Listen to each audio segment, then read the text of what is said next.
একটু হায়াত পেয়েছেন, এই জন্য সে নাম পায়, আকিকা পায়, জানাজা পায়। শুধুমাত্র এই হায়াতের এত দাম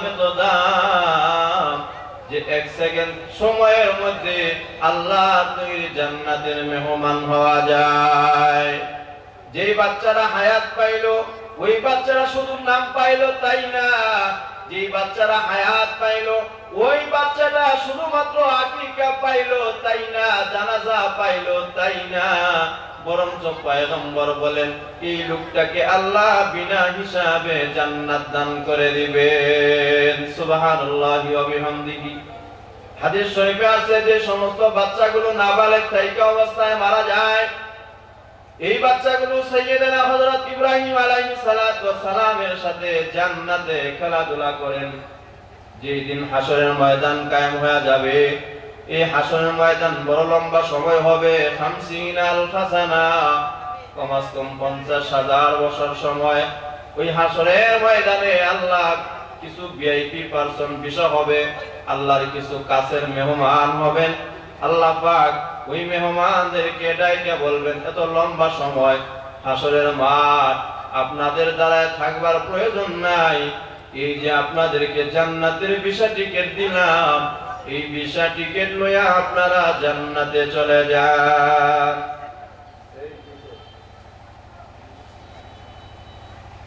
এই জান্নাতের ভিসা টিকেট নিয়ে আপনারা জান্নাতে চলে যান। যত বাচ্চা, যত যাদেরকে আল্লাহ পাক জান্নাতের ভিআইপি পারসন ভিসা দিবেন, তার মধ্যে ওই সমস্ত ছেলে আর মেয়েরা হবে যে সমস্ত ছেলে মেয়েগুলো মার পেটের থেকে পইড়াই মারা গেল, অর্থাৎ নাবালেগ অবস্থায় দুনিয়া থেকে বিদায় হয়ে গেল, তাদেরকে আল্লাহ বলবেন হাসরের মাঠ, এত লম্বা সময় দাঁড়ায় থাকবার প্রয়োজন আপনাদের হবে না। এই যে আপনাদেরকে জান্নাতের ভিআইপি পারসন ভিসা দিলাম, এই জান্নাতের ভিআইপি পারসন ভিসা লয়া যার যার মতো আপনারা জান্নাতে চলে যান। বাচ্চাগুলো জান্নাতের অনুমতি পাইয়া একটা বাচ্চাও জান্নাতে যাবে না। প্রত্যেকটি বাচ্চাগুলো হাসরের ময়দানে অলিতে গলিতে ঘুরবে, সব বাচ্চাগুলো জান্নাতে ওই হাসরের ময়দানে চিরুনি অভিযান চালাবে। বাচ্চাগুলা ঘুরতেছেন, ফেরেশতাদের সাথে দেখা হয়ে যাবে, মুলাকাত হয়ে যাবে। ফেরেশতারা ডাক দিয়া বলবে, ওরে বাবুরা, হাসরের মাঠ এমন কঠিন ময়দান, এই ময়দানে যদি কেউ নরমাল ভিসাও পায় জান্নাতে যাবার জন্য পাগল হয়ে যাবে। কিন্তু তোমাদেরকে জান্নাতের এত ভিআইপি পারসন ভিসা দেবার পর কেন তোমরা জান্নাতে যাও না? বাবুরা জবাব দিবে, ফেরেশতারা তোমরা তো বুঝবা না। যেই মা আর বাবার কারণে দুনিয়ায় গেলাম, যেই মা বাবার কারণে হায়াত পাইলাম, যেই মা বাবার কারণে জান্নাত পাইলাম, ওই মা আর বাবারে খুঁজি। যতক্ষণ পর্যন্ত মার বাবারে পাবো না, ততক্ষণ পর্যন্ত আমরা জান্নাতে যাব না। বাচ্চাগুলো খুঁজা খুঁজা তাদের মা বাবাদেরকে বাহির করবে, বাহির কইরা তাদের আল্লাহর কাছে নিয়ে বলবে, আল্লাহ, এই যে আপনি আমাদেরকে জান্নাত দিয়েছেন, আপনি আমাদের মা বাবাদেরকেও জান্নাত দিয়ে দেন। আল্লাহ বলবেন, না না না, তোমার মা বাবা জাহান্নামী, তোমরা জান্নাতি, তোমরা জান্নাতে চলে যাও, তোমার মা বাবাকে জাহান্নামে দেওয়া হবে। সন্তানগুলো বলবে, আল্লাহ, দুনিয়ায় পাঠাইয়া কয়েক সেকেন্ডে ঘুরাইয়া ফিরাইয়া রে আল্লাহ আবার কবরে নিয়ে আসছে। আল্লাহ, দুনিয়ায় যায় আমার আদর পাই নাই, বাবার ভালোবাসা পাই নাই। আল্লাহ, সারা জিন্দেগি জান্নাতে কাটাইয়া দিলাম, আজকে মাফ করিয়া জান্নাত দিলেন। আল্লাহ এমন জান্নাত দিলেন যে জান্নাতে মা নাই, বাবাও নাই। এমন জান্নাত দিয়ে আমাদের কি হবে? এমন জান্নাত আমাদের লাগবে না। ওগো আল্লাহ, আপনি আমাদেরকে মা বাবাদের সাথে জাহান্নামে পাঠাইয়া দেন। মা বাবারা জাহান্নামে থাকবে, আমরাও জাহান্নামে থাকবো। আর আপনি যদি আমাদেরকে জান্নাত দেন, তাহলে আমাদের সাথে আমাদের মা বাবাকেও দিয়ে দেন। আল্লাহর সাথে তারা বায়না করে বলবে, আল্লাহ তাদের বায়না দেখে খুশি হয়ে যাবে। আল্লাহ বলবে, বাবুরা যা যা যা, তোদের বায়নার কারণে আমি আল্লাহ তোদের গুনাহগার মা বাবাকেও মাফ করিয়া জান্নাতের মেহমান বানায়া দিলাম। এই জন্য নবী বলেন, কারো সন্তান যদি বালেগ হওয়ার আগেই দুনিয়া থেকে বিদায় হয়, মাতুম করিও না, কান্নাকাটি করিও না, আল্লাহকে গালি দিও না। এমনটা বলিও না যে আল্লাহ তুমি কি শুধু আমার এই চোখে দেখলা, আমার বুকের দন কেন কাইরা নিলা, আল্লাহ গো কেন তুমি আমারে কষ্ট দিলা। বরং আল্লাহর দরবারে শুকরিয়া আদায় করে পড়ো, আল্লাহ আপনার জান্নাতে আমার একটা সন্তান আগে আপনার দরবারে আমানতদার হিসেবে পাঠায়া দিলাম, যেই সন্তানটা আমাদের জন্য সুপারিশগার হয়ে যাবে। আমরা যখন মুরব্বীদের জানাজায় যাই, 4 তাকবীর দিয়া জানাজা পড়ি। চতুর্থ তাকবীরে সমস্ত উম্মার জন্য একটা দোয়া করা হয়। দোয়াটা আরবিতে হলো এরকম, আল্লাহুম্মা গফিরলি হাইয়িনা ওয়া মাইয়িতিনা ওয়া শাহিদিনা ওয়া গায়িবিনা ওয়া সগীরিনা ওয়া কাবীরিনা ওয়া যাকারিনা ওয়া উনসানা। লম্বা এই দোয়ার মধ্যে পড়ি, আল্লাহুম্মা গফিরলি হাইয়িনা, আল্লাহ আমরা যারা জীবিত আছি তাদেরকে maaf করে দেন, ওয়া মাইয়িতিনা যারা মরে গেছে তাদেরকে maaf করে দেন, ওয়া হাযিরিনা জানাজায় যারা উপস্থিত আছে তাদেরকে maaf করে দেন, যারা জানাজায় উপস্থিত তাদেরকে maaf করে দেন, ওয়া যাকারিনা পুরুষের গুনাহ maaf করে দেন, ওয়া উনসানা নারীর গুনাহ maaf করে দেন।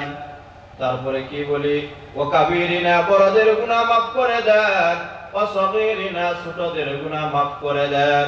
লাস্টে গিয়া বলি, আল্লাহ যতদিন দুনিয়ায় বাঁচাইয়া রাখেন ঈমানের হালতে রাখিয়েন, মৃত্যুর সময় কালেমা নসিব করে দিয়েন। এই দোয়াটা বড়দের জানাজায় গিয়া পড়ি। কিন্তু জানাজা যদি ভিন্ন হয়, নাবালেগ শিশু ছেলে বা মেয়ের হয়, ওইখানে গিয়া বাকি সব ঠিক থাকে, কিন্তু দোয়াটা একটু পরিবর্তন হয়ে যায়। ওখানে যা পড়া হয় না আল্লাহুম্মা গফিরলি হাইয়িনা ওয়া মাইয়িতিনা, এই দোয়া পড়া হয় না, বরং পড়া হয় আল্লাহুম্মা জাআলহু লানা ফারদা, আল্লাহুম্মা জাআলহা লানা ফারদা। ওখানে গিয়া পড়া হয়, আল্লাহ আপনার কাছে যে আমানতটা নিয়ে আসছি, আল্লাহ আপনার দরবারে আপনার কাছে আমানতটা রেখে দিলাম আপনার আমানতের ব্যাংকে। ওগো আল্লাহ, এই আমানতটাকে আপনি আমাদের জন্য সুপারিশগার করিয়া বানাইয়া দিয়েন। যেহেতু আমরা আমাদের সন্তানদেরকে সুপারিশগার হিসেবে আল্লাহর কাছে রেখে দিলাম, এই জন্য আমাদের সন্তানগুলো মা বাবার জন্য সুপারিশ করে জান্নাতে নিয়ে যাবেন। তো মুসলমান ভাইরা, লম্বা একটা মাসআলা এই জন্য বুঝাইলাম যে শুধুমাত্র আগের বাচ্চা হায়াত পায় নাই, এই জন্য জানাজাও পায় নাই, আকিকাও পায় নাই, নামও পায় নাই, জান্নাতও পায় নাই। পরের বাচ্চা যেহেতু একটু হায়াত পেয়েছে, এই কারণে নাম পায়, জানাজা পায়, আকিকা পায়, এমনকি আল্লাহর তৈরি জান্নাতের মেহমান হয়। শুধু নিজে একা একা জান্নাতের মেহমান হয় তা না, মা বাবা সুদ্ধা, দাদা দাদি, নানা নানি সুদ্ধা জান্নাতের মেহমান বানাইতে পারে, শুধুমাত্র একটু হায়াতে। এই জন্য আল্লাহ বলেন, ওয়াল আসরি, আসরের সময়ের কসম, ওয়ামানা হায়াতের কসম। একটা বাচ্চা অল্প একটু হায়াত পায়, জান্নাত পায়, আর আমরা এত লম্বা সময়, এত লম্বা হায়াত কাটাইয়া দিলাম। এই লম্বা হায়াতে এখন যদি আমরা মইরা যাই, আমরা কি জান্নাতে যাব না জাহান্নামে যাব? মনটাই তো বলে এখন যদি মারা যায় নিশ্চিত জাহান্নামী হয়ে যাব। কারণটা হলো, এই জীবনে এমন কোন আমল করতে পারি নাই যে আমলটা আল্লাহর দরবারে তুলে ধরব। জীবনের অধিকাংশ শুধু গুনায় কাটাইলাম, ভালো কোন ইবাদত বন্দেগী করতে পারলাম না, দ্বীনের কথা শুনতে পারলাম না, ভালো কোন নেক আমল করতে পারলাম না। শুধুমাত্র সংসার কইরা জীবন কাটাইলাম, মরণের কথাও ভুলিয়া গেলাম, জান্নাত জাহান্নামের কথাও ভুলিয়া গেলাম। সব হারাইয়া শুধু দুনিয়া নিয়ে ব্যস্ত আছি, দুনিয়া নিয়ে ব্যস্ত আছি। আল্লাহ বলেন কুল্লু নাফসিন যায়িকাতুল মাউত, প্রত্যেকটা নফসের একদিন মৃত্যুবরণ করতে হবে। মউতু কাসিন কুল্লু নাসিন শারিবু কবর বাইতিন কুল্লু নাসিন দাখিলু মউতু কাসিন কুল্লু নাসিন শারিবু কবর বাইতিন কুল্লু নাসিন দাখিলু। চিন্তা করে দেখো না কবরে কি যাইবা না, চিন্তা করে দেখো না কবরে কি যাইবা না। অবশেষের ঠিকানা শুধুই মাটির বিছানা, তোমার আমার ঠিকানা শুধুই মাটির বিছানা। যেই কবরে আল্লাহ ছাড়া বন্ধু কেহ থাকবে না, যেই কবরে আল্লাহ ছাড়া বন্ধু কেহ পাইবা না। চিন্তা করে দেখো না কবরে কি যাইবা না, তোমার আমার ঠিকানা শুধুই মাটির বিছানা। এ দুনিয়ায় সবই পর, কবর যে তোর আসল ঘর। এ দুনিয়ায় সবই পর, কবর যে তোর আসল ঘর। কেমনে সে তাই থাকবি পরে শুধুই মাটির বিছানা, কেমনে সে তাই থাকবি পরে শুধুই মাটির বিছানা। চিন্তা করে দেখো না কবরে কি যাইবা না, তোমার আমার ঠিকানা শুধুই মাটির বিছানা। এ দুনিয়া ছাড়িয়া কোথায় যাইবা ভাগিয়া, এ দুনিয়া ছাড়িয়া কোথায় যাইবা ভাগিয়া। মরণ তোমায় লইবে গিরি যতই করো বাহানা, মরণ তোমায় লইবে গিরি যতই করো বাহানা। চিন্তা করে দেখো না কবরে কি যাইবা না, অবশেষের ঠিকানা শুধুই মাটির বিছানা। যেই কবরে আল্লাহ ছাড়া বন্ধু কেহ থাকবে না, যেই কবরে আল্লাহ ছাড়া বন্ধু কেহ পাইবা না। চিন্তা করে দেখো না কবরে কি যাইবা না, তোমার আমার ঠিকানা শুধুই মাটির বিছানা। ওয়াল আসরি ইন্নাল ইনসানা লাফি খুসরিন, আল্লাহ বলেন সমস্ত মানুষের জীবন ক্ষতিগ্রস্ত। ইল্লাল্লাযীনা আমানু, তবে তারা নয় যারা ঈমানওয়ালা। ওয়া আমিলুস সালিহাত, দুই নাম্বার যারা আমল সালেহ করনেওয়ালা। ইল্লাল্লাযীনা আমানু, ঈমানওয়ালা, ঈমানওয়ালা কারা? বলে যারা পড়বে লা ইলাহা ইল্লাল্লাহু মুহাম্মাদুর রাসূলুল্লাহ সাল্লাল্লাহু তাআলা আলাইহি ওয়াসাল্লাম। যারা পড়বে লা ইলাহা ইল্লাল্লাহু মুহাম্মাদুর রাসূলুল্লাহ, এই কালেমা পড়া যারা মুসলমান হয়ে গেল, কালেমা পড়লো, এই কালেমার যে তাহকিক আছে, কালেমার যে তালকিন আছে, কালেমার যে হাকিকত আছে, এই হাকিকত ইকরার বিল লিসান তাসদীক বিল জিনান আমাল বিল আরকান। কালিমার হাকিকত বান্দা অন্তরে বিশ্বাস করবে, মুখে প্রকাশ করবে, কাজে পরিণত করবে, তখন বান্দা ঈমানওয়ালা হয়ে যাবে। তখন বান্দা যতক্ষণ পর্যন্ত তিনটা জিনিস একত্রে কোনো মুমিন মুসলমানের মধ্যে পাওয়া যাবে না, ততক্ষণ পর্যন্ত সে পরিপূর্ণ মুমিন মুসলমান হতে পারবে না। ইকরার বিল লিসান তাসদীক বিল জিনান আমাল বিল আরকান, এই তিনটা জিনিস একত্র থাকা লাগবে। আমাদের মধ্যে ইকরার বিল লিসান আছে, তাসদীক বিল জিনান আছে। আমরা অন্তর দিয়া বিশ্বাস করি, মুখে প্রকাশ করি মুসলমান, শুধুমাত্র নামে মুসলমান, শুধুমাত্র নামে মুসলমান হইলাম।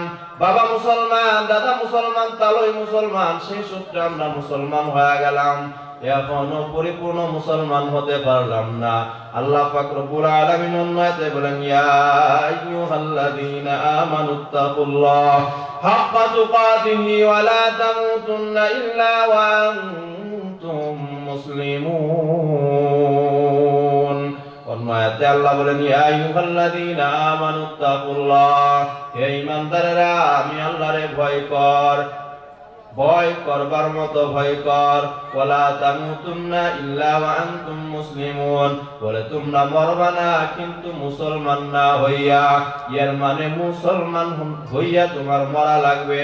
আল্লাহ বলে মুসলমান হইয়া কবরে আসো, মুসলমান না হইয়া কবরে আসবা না। আমরা কালেমা পড়বার কারণে ঈমান বলা হয়ে গেছি, ঈমানদার হয়ে গেছি, কিন্তু এখনো মুসলমান হতে পারি নাই। মুসলমান যাকে বলে ঈমানদার তাকে বলে না, ঈমানদার যাকে বলে মুসলমান তাকে বলে না। দুইটার মধ্যে মুতাফাররিক আছে, পার্থক্য আছে। দুইটার মধ্যে আকাশ জমিন ব্যবধান। কালেমা পড়বার কারণে ঈমানদার হয়ে যায় কিন্তু মুসলমান হয় না। মুসলমান যদি বান্দা হতে চাও, আল্লাহর হুকুম পয়গম্বরের তরিকা অনুযায়ী চলা লাগবে। আল্লাহ যা যা করতে বলছেন তা তা করা লাগবে। আল্লাহ যা করতে নিষেধ করছেন তার থেকে বিরত থাকা লাগবে। পয়গম্বরের তরিকা সুন্নত অনুযায়ী চলা লাগবে। পয়গম্বরের সুন্নাত আদর্শ নিয়ে চলা লাগবে। আল্লাহর হুকুম পয়গম্বরের তরিকা নিয়ে চলা লাগবে। তাহলে মুসলমান হওয়া যাবে। ইয়া আইয়ুহাল্লাযীনা আমানু দুখুলু ফিস সিলমি কাফা, আল্লাহ বলেন বান্দা ইসলামে ঢুকো, পরিপূর্ণভাবে ঢুকো। ইসলামের এক অংশ মানবা আর এক অংশ মানবা না। ইসলামের এক কাজ মানবা আর এক কাজ মানবা না। ইসলামের নামাজ রাখা, নামাজ পড়া, ইসলামের বিধান, মুসলমানের বিধান, কোরআনের আইন মানবা। রাজনীতি হলো কোরআনের বিধান মানবা না, পছন্দ করবা না, তাহলে পরিপূর্ণভাবে ইসলামে ঢোকা হবে না। ইসলামের যত বিধান আছে, হুকুম আহকাম আছে, সবকিছু মানা লাগবে, তাইলে পরিপূর্ণ মুসলমান হওয়া যাবে। কিন্তু একটা মানবা আর একটা মানবা না, তাইলে পরিপূর্ণ মুসলমান হইতে পারবা না। তো আল্লাহ পাক রব্বুল আলামিন বলে ইন্নাল ইনসানা আল্লাহ বলেন ইন্নাল ইনসান, অবশ্যই সমস্ত মানুষ ক্ষতিগ্রস্ত, তবে তারা না ইল্লাল্লাযীনা আমানু, যারা ঈমানওয়ালা, ওয়া আমিলুস সালিহাত, দুই নাম্বার যারা নির্ভেজাল আমল করে, যাদের আমলের মধ্যে কোনো ফরমালিন নাই, যাদের আমলের মধ্যে কোনো ভেজাল নাই, যাদের আমলের মধ্যে কোনো শিরিক নাই, কুফর নাই, বিদআত নাই, রিয়া নাই, ওই নির্ভেজাল আমল আল্লাহর কাছে পছন্দনীয়, নির্ভেজাল আমল আল্লাহর কাছে গ্রহণীয়। সুতরাং নির্ভেজাল আমল নিয়ে মাওলার কাছে যাওয়া লাগবে। এমন আমল যে আমলের মধ্যে শিরিক আছে, এমন আমল যে আমলের মধ্যে বিদআতে ভরা, এমন আমল যে আমল রিয়া দ্বারা ভরা, এরকম আমল নিয়ে আল্লাহর কাছে গেলে পছন্দনীয় হবে না। এই জন্য আল্লাহ বলেন ওয়ামিলুস সালিহাত, নির্ভেজাল নির্ভরযোগ্য সহি আমল নিয়ে মাওলার কাছে যাওয়া লাগবে।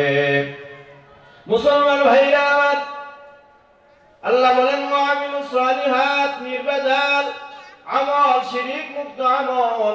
শিরিক হলো দুই প্রকার, একটা হলো শিরিক ফি জাত, আর একটা হচ্ছে শিরিক ফি সিফাত। শিরিক ফি জাত হলো আল্লাহর মতো আল্লাহ আছে মনে করা, যেরকম ইহুদিরা বলেন ওয়াকালাতিল ইয়াহুদু উযাইরুন ইবনুল্লাহ, যেমন ইহুদিরা বলেন আল্লাহ একজন নয়, আল্লাহ হলো দুইজন।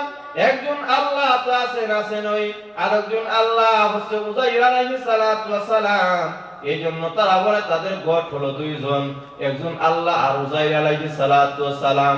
ওয়াকালাতিন নাসারা ইবনুল মাসীহ ইবনুল্লাহ, নাসারারা বলে আমাদের গড হলো তিনজন, আমাদের খোদা রব হলো তিনজন। একজন আল্লাহ, ঈসা আলাইহিস সালাতু ওয়াস সালামের মা তিনি একজন আল্লাহ, স্বয়ং ঈসা আলাইহিস সালাতু ওয়াস সালাম আরেকজন আল্লাহ। কিন্তু মুসলমান কি কয়? মুসলমান দুইজন বলে না, তিনজন বলে না।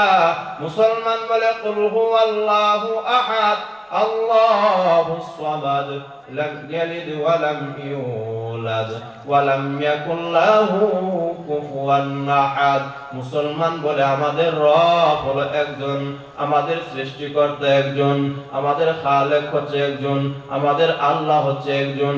তাহলে বোঝা গেল আল্লাহর মতো আল্লাহ আছে, শিরিক ফি জাত কেউ করে না। কিন্তু আরেকটা হচ্ছে শিরিক ফি সিফাত, আল্লাহর গুনাহগুলির মধ্যে শিরিক করা কমাস কম। আর শিরিক ফি সিফাত হচ্ছে 5 প্রকার, তার মধ্যে এক প্রকারের নাম হলো শিরিক ফিল কুদরত, আল্লাহর ক্ষমতার মধ্যে শিরিক করা।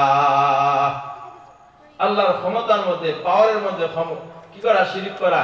যেরকম শিরিকময় একটা কথা হচ্ছে সমস্ত ক্ষমতার মালিক জনগণ, সমস্ত ক্ষমতার মালিক জনগণ বা ক্ষমতার উৎস জনগণ, যেই কথাটা আমরা রাজনীতি করতে গিয়া বলি, এই কথাটা হচ্ছে শিরিক যুক্ত কথা। এই কথাটা শিরিক যুক্ত কথা। সমস্ত ক্ষমতার মালিক আল্লাহ। আল্লাহ বলেন ইন্নাল্লাহা আলা কুল্লি শাইইন কাদির। সমস্ত ক্ষমতার মালিক একমাত্র আল্লাহ। কিন্তু আমরা বলি সমস্ত ক্ষমতার মালিক একমাত্র জনগণ।